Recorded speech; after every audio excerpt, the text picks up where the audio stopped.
साल 2025 में उत्तर प्रदेश के संगम शहर यानी कि प्रयागराज में महाकुंभ आयोजित हो रहा है।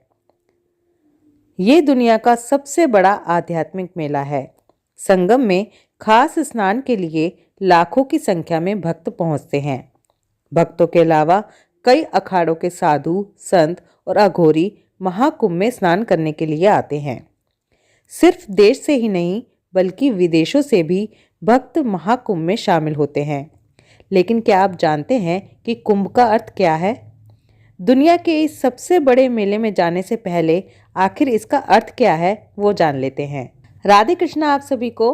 सबसे बड़ा आध्यात्मिक मेला यानी कि कुंभ 2025 में लगने जा रहा है। तो आज की वीडियो में आपको बता दूं कि कुंभ शब्द का अर्थ क्या है। कुंभ का अर्थ होता है कलश या घड़ा।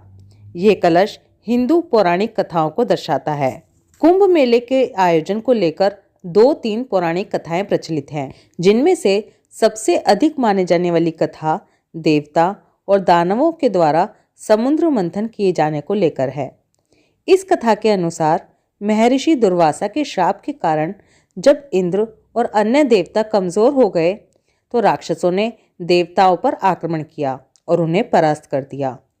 तब सब देवता मिलकर भगवान विष्णु जी के पास गए और उन्हें सारी बात बताई।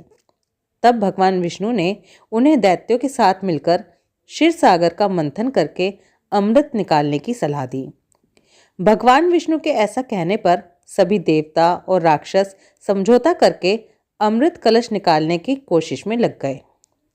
अमृत कुंभ यानी कि अमृत कलश के निकलते ही देवताओं के इशारे से इंद्र के पुत्र जयंत अमृत कलश को लेकर आकाश में उड़ गए।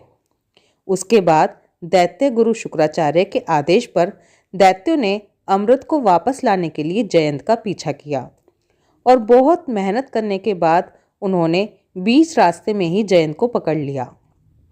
इसके बाद अमृत कलश पर अधिकार जमाने के लिए देवता और दानवों में 12 दिन तक युद्ध होता रहा और इस युद्ध के दौरान 4 स्थानों प्रयाग, हरिद्वार, उज्जैन और नासिक पर कलश से अमृत बूंदें गिरी थी।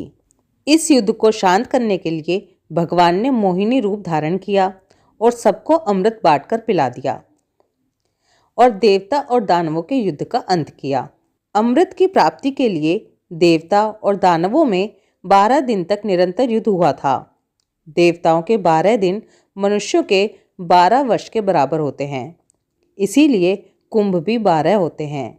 इनमें से 4 कुंभ पृथ्वी पर होते हैं और बाकी के 8 कुंभ देवलोक में होते हैं, जिन्हें केवल देवगण ही प्राप्त कर सकते हैं। इसी पौराणिक कथा के अनुसार अमृत से भरे पवित्र कलश में से एक बूंद प्रयागराज के संगम में भी गिरी थी और अब लोग इसी संगम के इसी कुंभ मेले में यानी कि कलश मेले में डुबकी लगाने आ रहे हैं। श्रद्धालुओं की मान्यता है कि कुंभ के दौरान गंगा, यमुना और सरस्वती के संगम में डुबकी लगाने से सारे पाप नष्ट हो जाते हैं। तो आइए हम सब भी मिलकर 2025 में लगने वाले इस महाकुंभ को सेलिब्रेट करते हैं और भारतीय संस्कृति पर गर्व करते हैं। राधे कृष्णा।